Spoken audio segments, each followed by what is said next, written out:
travel buddies, pupunta tayo ngayon sa Tagaytay para mag-lunch sa Paragos together with the fambam. Mag-voice over lang muna ako ngayon kasi na-realize ko habang nagre-record ako ng video na to, naka-turn off pala ang audio. Diba? Ang saya? At dahil Sunday ng araw na ito, nagpunta muna kami sa Vista Mall, Dasma to attend the Holy Mass.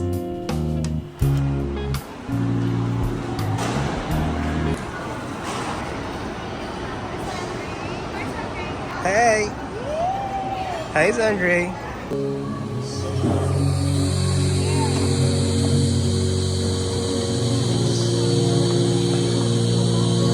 And so, may you always understand what is good and right, and be found ever hastening along in the path of God's commands, made co-heirs with the citizens of heaven, now and forever. Amen. And may Almighty God bless you and your loved ones, the Father, the Son, and the Holy Spirit. Amen. The Mass has been offered. Go for both holiness and God's love.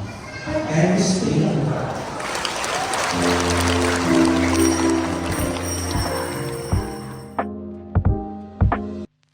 Makikita ang Paragos Restaurant and Resort sa right side along Aguinaldo Highway southbound at malapit lang din ito sa Pink Sisters, Tagaytay.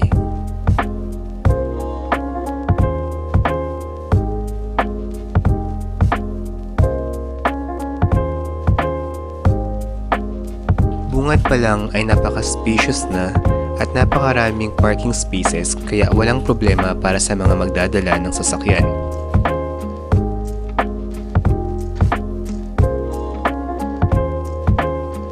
Pet-friendly nga din pala ang Paragos kaya pwede niyong dalhin ang iyong mga fur babies.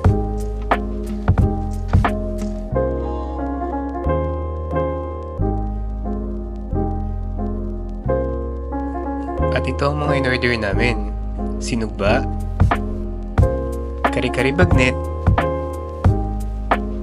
crispy kangkong, kansi, at pitcher ng cucumber lemonade. At ang pinaka nagustuhan ko ay yung kansi. 10/10 siya para sa akin.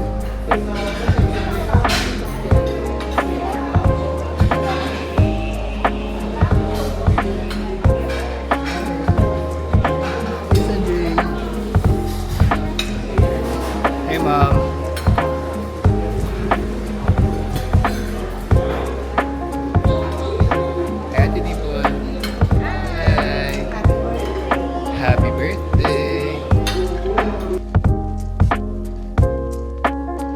Bukod sa pagiging restaurant, ang Paragos ay isa ring resort at events place.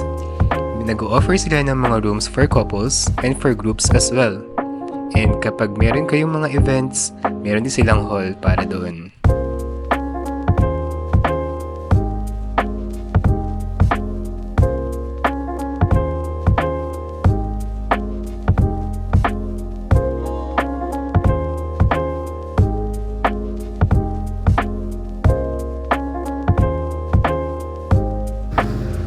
Sobrang lawak ng parking nila rito.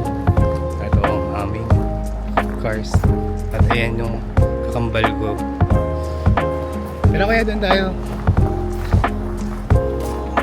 Natapos na natin magpalipad ng drone. Ngayon puntahan namin yung mga kids. Chilling doon sa may pool area.